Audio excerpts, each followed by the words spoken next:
Hi, we're Christian and Alex, your hosts of The Product Bakery. In this podcast, we break down the key ingredients to build great products.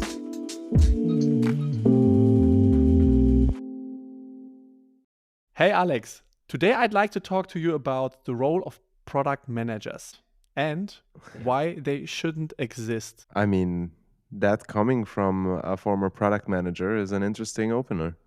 Well, I mean, spoiler alert, you will feel triggered or offended if you listen to this podcast episode today.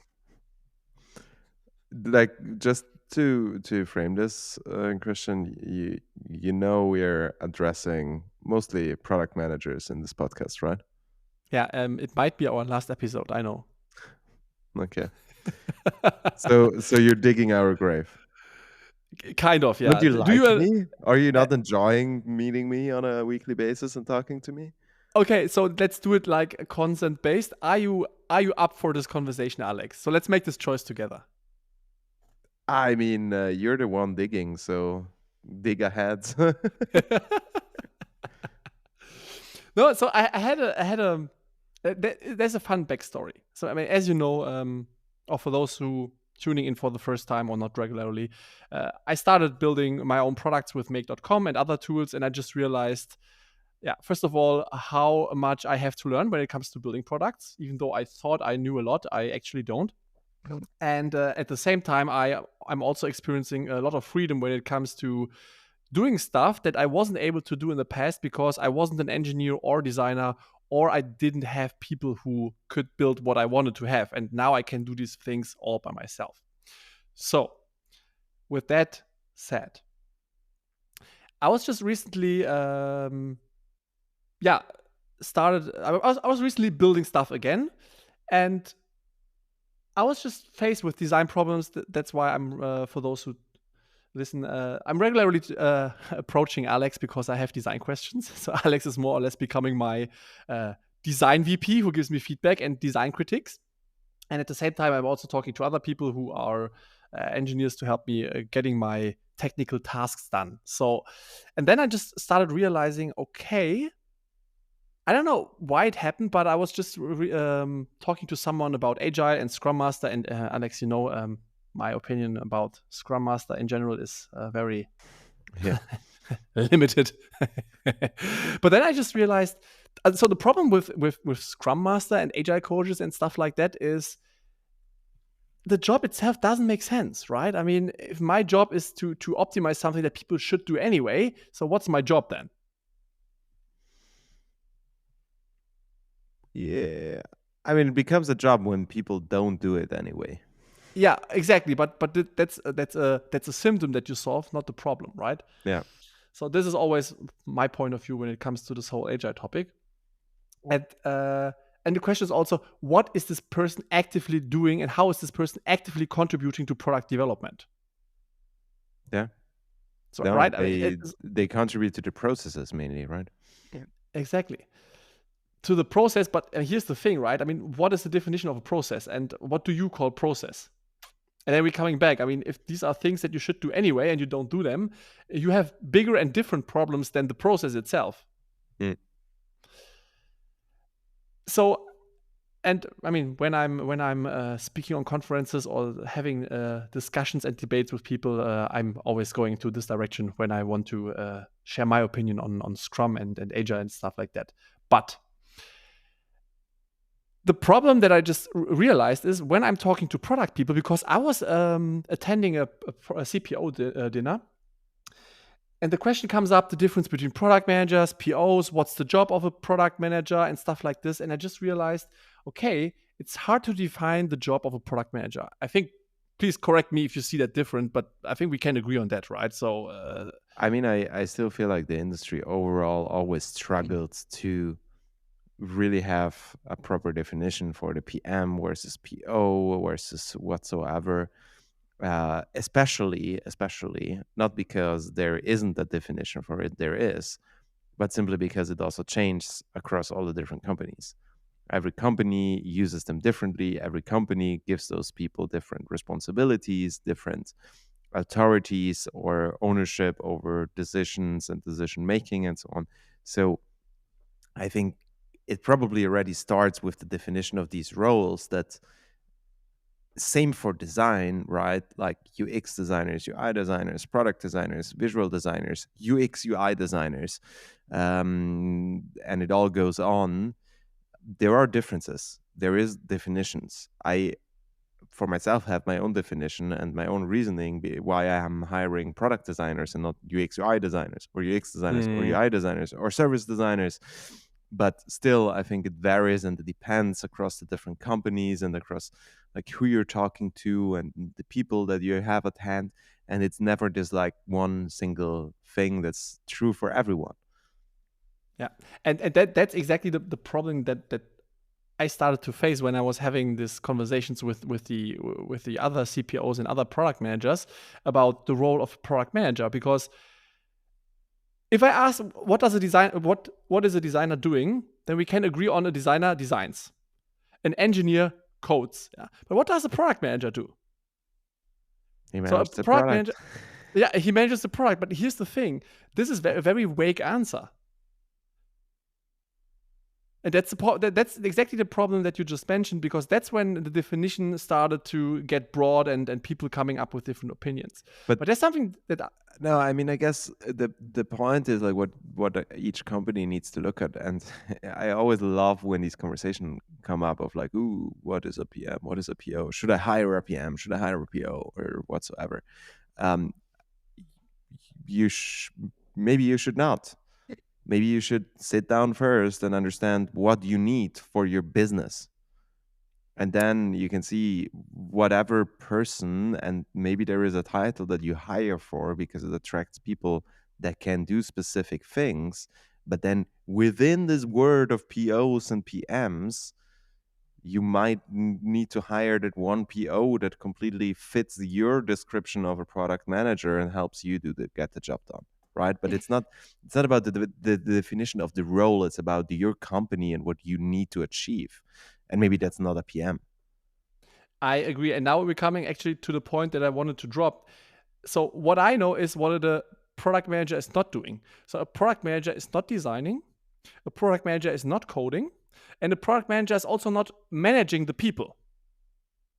True. So which Yeah, by true. definition brings you in a very tough position, right? Where at least I was struggling a lot with in my career, and I also know that other product managers are regularly struggling with this in between position with not enough power sometimes to drive decision and make real decisions about the product. I mean, yeah, we can say the product manager is the CEO of the product. The product drives the product manager drives the business, but honestly, a product manager doesn't drive the business. Business decisions are made by the C-level. Let's be clear about that. Have you ever seen? I mean, of course, there are great product managers out there who have That's what I enough would power say, right? to do that. So that's right. That's also what you said. If you sit down as a company and think first on what you need, then you will come to the conclusion, and that's what I have observed. And also, that was a feedback from an engineer that I was meeting after this CPO dinner that I had. I asked him, hey, or I told him the story that I don't know what a product manager really does, and I don't think that a product manager is really managing the product, in my opinion, because you have many obstacles that you're facing. And then the engineer I used to work with told me, yeah, Christian, you were never doing product management when we worked together. And I was shocked for a moment. And I said, what do you mean? And he said, well, you were doing leadership. You were keeping the stakeholders informed. You were keeping the C-level away from us. You were helping us to do our work and make our own decisions. And that brought me then back to the conversation we had about Airbnb, right? So the Airbnb CEO said, we don't need product managers. We can give these responsibilities to, for example, the designers, the engineers, or the product marketing managers. So these are the people who are building and selling the product at the end of the day. So at the end, what you're saying is the need of having someone to facilitate it, right? I mean, call it leadership, call it facilitation or so on, but it's about managing, and this is where PM or product management comes in. It's about managing the relationships or the different people involved, right? Like working with the designer, making sure they do what they need to do, working with the engineer, writing down their tickets, and so on and so forth. But I mean, there is organizations, or sometimes it is possible that you don't need an extra person to just do this, especially the small ones, right? I mean, think of early startups. Yes, you might have like a product person um, founding the company, but oftentimes it's the engineers, or there's an engineer and a business person, right? And they manage to do these things because simply there isn't the time, and then they organize themselves. So I do believe that there is a place in where teams can self-organize themselves and can be very efficient without having a product manager to make them efficient, right? And where the designer can help decide based on the insights and so on what they should build next, and where they can then align with the business. But then at the same time, I also know, and I also have seen the situations where it was helpful to have this person, right? Same as the engineer that you mentioned that you talked to, when they said that you kept their back free and you made sure that they had time to focus on it. I mean, maybe there is a place where it's important to have someone who can take this role and who can facilitate for them, because otherwise the people who should be building or should be designing or should be analyzing the product are the ones then spending the time on communication. And actually, you already started with my next point, because you're right. I don't believe you need someone who does that. And there are two ways to look at it. I mean, on one hand, you're absolutely right. Smaller companies can handle this because they're much more flexible and I say it now in quotes, agile when it comes towards decision making and execution. Really But for starting with bigger them work, companies where you have, for bigger companies where you already have a lot of established processes, hierarchies, bureaucracy. I mean, of course, a person who comes in to facilitate, manages, supports, empowers is definitely helpful. But I believe still, instead of hiring a person who does that, you should rather go one level up and make sure that the leadership team takes over. Because that's why you have a leadership team. If teams can't work without disruption, or if teams are struggling with making good business decisions that are taking away by a product manager, for example, taking over by a product manager, then you should rather think about what you as leadership team can do to make sure that all teams are aligned and know what to focus on. That's fixing on the problem rather than introducing a symptom fixer, right? Yeah. And I know you're feeling now challenged because you are a leader. I mean, and yes, I feel guilty for, or I'm definitely guilty for like using also the PMs in order to just like make sure to help me in terms of like making sure things run smoothly, right? Yeah. But I mean, the thing is also that as an organization grows, communication becomes harder. It's not as straightforward. There is multiple people involved, right? So even decisions, then when you have to take them, who is presenting them to the leadership? Should the engineer, the designer, and so on, like, do you rather have like 5 people then going and sit down with leadership to present it and to discuss it? Or do you have one person to facilitate that, right?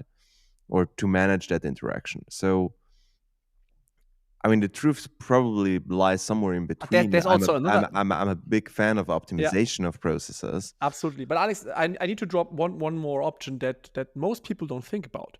What about a leader goes into the team, gets himself an update, and goes back? How about that? But it's still the leader interacting with 5 different people. Yeah. Or you go to a team meeting. Disrupt. Or you go to a team meeting. Or you go to a team meeting, absolutely. Yeah.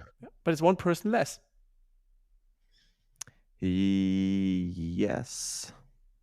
I mean, the thing is, like, I mean, it's just a thought-provoking idea, but I just want to drop it because we never talk about that. About the leader going into the meetings? About the leader getting the information that he or she needs. Why always pulling people out? So do it yourself. I mean, because they have PMs. But see, no, this is now, but the thing is, there's PMs doing this. There's project managers doing this. Of course. There is like when I think of facilitation and process optimization and making sure to keep people's backs free, I'm also thinking a lot of think design ops, think research ops. I'm not sure if product ops is the same, maybe, but my feeling is they are usually more focused on bugs and escalations and reportings and these sort of things. But also the role of a design ops person is really helpful in a company, and they only make sure to follow up on processes, to check in, to talk with stakeholders, so that the designers need to attend less meetings and that they can spend more time focusing on what they want to do. Now you of course you can turn it around and you can look at it from different angles and you can say, okay, that's the role of leadership to do this. The truth is somewhere in between. Then let's talk about in between. I mean, you're saying remove the PMs from the equation. I mean, I can't. I don't feel like I can make that statement. Yeah, I can understand that you don't want to make or cannot make that statement, and I'm 100% sure that it's not that easy to make that equation that I'm dropping here. But the point is that I'm more and more realizing is what is the real value that the product manager delivers. And I'm not talking about a theoretical concept, Alex. I'm talking about the practice. We all have worked in many companies. Which person do you know who really made the difference in product management? I do believe that there is product managers out there and product managers that I work with. So forget what you believe. Forget what you believe. Impact. I'm interested in what you have seen. I have seen some PMs having a lot of impact. I need to add a but, which is then often also related to the people in the teams that could have the impact or that should have the impact not taking the impact. And I'm saying I believe and I've seen like there is a lot of organization where product managers take important decisions on the products. Decisions where I believe that PMs shouldn't be the ones making them. There is companies where PMs draw wireframes and hand them over and tell the designers to make them pretty, and no designer challenges it. There is product managers that are being told by the management, you need to build this, and then they execute it with the team. So the PM and the PMs that I know, there is a lot of PMs that have a lot of impact in the company in terms of like driving things through, right? But is that then the right thing? That's another question. And I think that's maybe more the question of where we'd like to talk about. I'm not sure if I would want to take them out of the equation as like the facilitator maybe that could help. But where I'm sometimes struggling is with like, oh, the PM is the CEO of the product and decides everything about the product. Yeah. Because what is their background? But if we talk about how do you know that as a PM? Yeah. The point I want to make is if we talk about facilitation, I have to say I believe we're always talking about symptom fixing and not problem fixing. Because let's go back to my example. If leaders would start talking to teams directly, and teams would stop working because they're getting overwhelmed with meetings and requests and stuff like this, I mean, what does that show? It shows how fucked up communication in that company is, right? As simple as that. And the thing is, it doesn't matter how many people you have in between, whether it's product managers, design ops, products ops, or stuff like this. It's just splitting up the problem to different levels. And yeah, some people are better in managing them, some people don't. Some people make good decisions, some people make bad decisions. But at the end of the day, I'm a big fan of having a direct, smooth communication. Look at Google. Remember when we were back in 2018, I think, at the conference in Zurich, where the Google VP product of Gmail said, we have 30 engineers for one PM. We don't need more PMs. We try to reduce PMs. We don't want PMs. We want the teams to be empowered and teams to make Still they decisions. have one, right? Come again? And still they have one, and there is things that this PM might do. I'm saying this from a point where there is certain things that I wouldn't have a designer and an engineer do, right? It's Yeah. and I'm not saying that should be the job of a PM, but like it's, for example, going through certain documentation and regulations, working with the legal teams, working with the KYC teams to figuring certain things out, where I'd rather have the designer focus on the interaction with the user and with the people that use the product to be able to focus on that innovation. So sometimes someone needs to surface this. And could it be the legal team directly? Yes, but then the legal team lacks a lot of the engineering knowledge and the product knowledge that maybe a product manager has. I mean, you need domain experts. That's my definition on that. So, and domain experts should interact as interfaces, of course, in combination with, for example, a leadership team or a leader to make business decisions. The question is always, I mean, who makes the final business decision at the end of the day?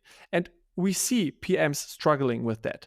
I used to struggle with that as well. And I remember you were struggling with that as well as a design lead who were owning the product design and brand design, right?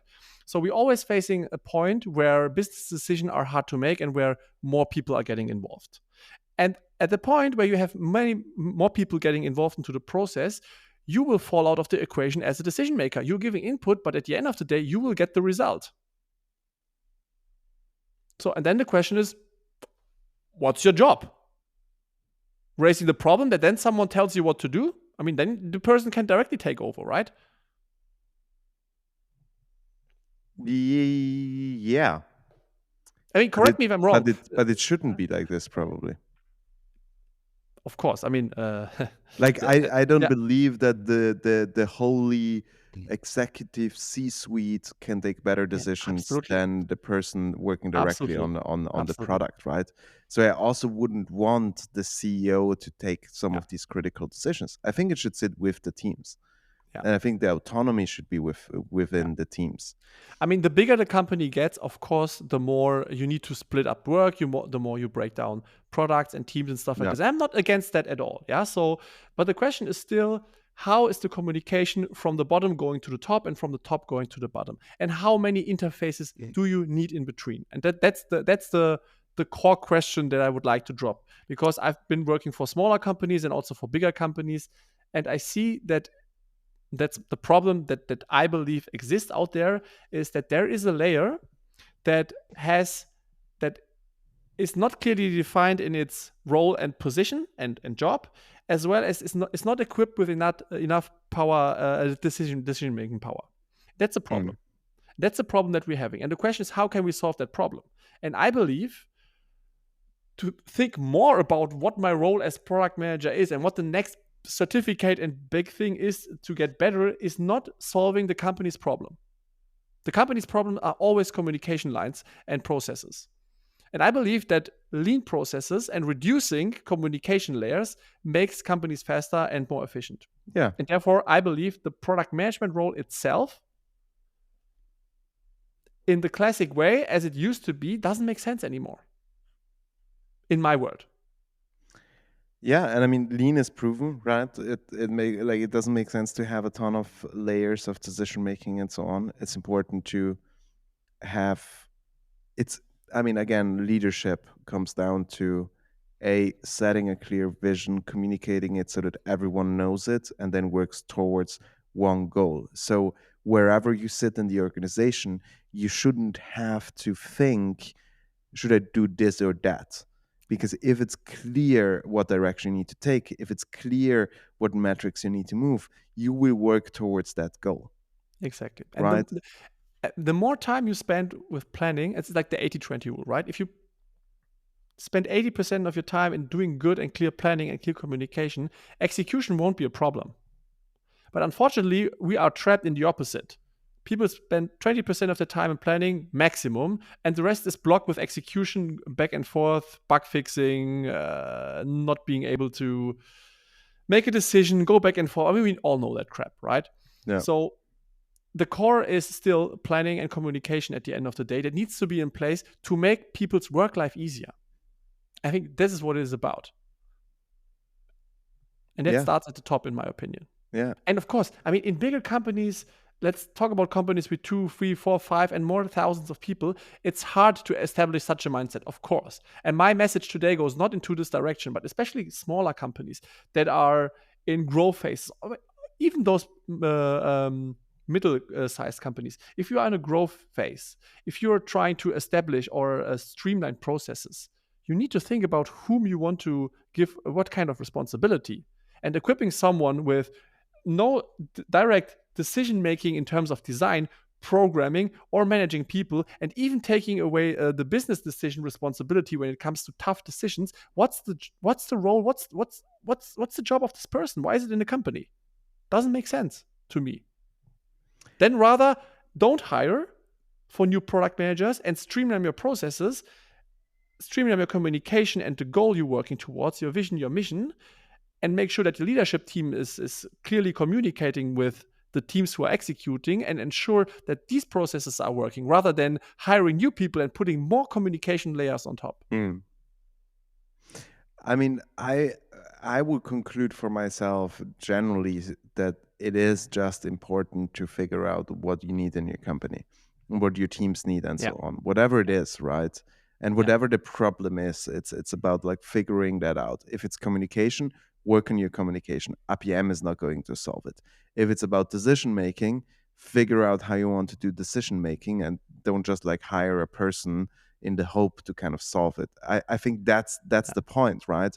Yeah. And if I see that my problem is communication and the fact that I need someone who has like deep user experience to take decisions on that, I hire that person. If they then hold the name of a product manager, let it be. If it's then the designer taking those decisions, let it also be, right? I think I agree. I'm generally in favor of taking this step away from these like, oh, what does this role do and what does that role do and what does blah, blah, blah, because that's where I think we also messed up a lot in the history. Yeah. It's like, oh, we kept telling product managers that they are so important in the company and that they are the ones that hold everything together. And that also hurts a lot of innovation coming from the teams. Yeah. I saw engineering teams completely useless because they've just been sitting there waiting for the PM to tell them what to do. And the only thing they would do is like, oh, no, I can do it. It's too complicated. And not like really think about the solution. I saw designers delivering shit work because, oh, yeah, I was told I need to do this. Did you believe it? No, but PM told me. Yeah. And who has the ownership? And this is like where maybe our perspectives are probably a little bit different, because I always had the feeling of like PMs almost get too much ownership, or at least perceived ownership within the organization, while sometimes they lack certain skills. And then you end up in the situation of like, oh yeah, this is the roadmap. And where is it coming from? Oh yeah, the PM made it up. And there's a nice saying, 4 eyes are smarter than 2 eyes. So 2 heads are smarter than 1, right? And the group and the teams are usually smart people, right? And if there's only one person who knows, in quotes, better what to do and how to solve a problem, then you take a lot of responsibility on only one person. So do you want to do that? The swarm intelligence doesn't disappoint statistically. But so if you're a PM, don't quit your job, or if you're a leader, don't just fire your PM, but like, I think work around or work out what the problems are and how to solve them. And make sure that you leverage the team and don't have everything sit on this one person that doesn't even have direct responsibility for that team. I mean, if you want to deliver good stuff that makes the lives of your customers better, you need to empower the teams. And that in 99% of the cases, it starts with a better communication, a clearer vision, mission, and direction that you need to go. And this is what I would focus on. And whether this is a PM or not at the end of the day who gets the work done, or a senior vice president of product or design or something, doesn't matter. But you need to have a person who drives this change process. Or who at least starts it. I definitely agree on that. At least. So I say it again, at least. Yeah, I can't stress that enough. So should we now change the name and the subtitle of this podcast to the non-product management podcast, or is it still the not product bakery? The no product bakery. No. What we're going to do is we're going to say goodbye, and remember there is a subscribe button, and there's also a way to criticize everything we said. You can just say I am the worst. Go on the internet, please. Don't forget to link the product bakery. I hope to see you all next time. Bye-bye. Bye. This was the product bakery. All links can be found in the podcast description, and make sure to follow and subscribe for weekly episodes on all podcast platforms as well as YouTube.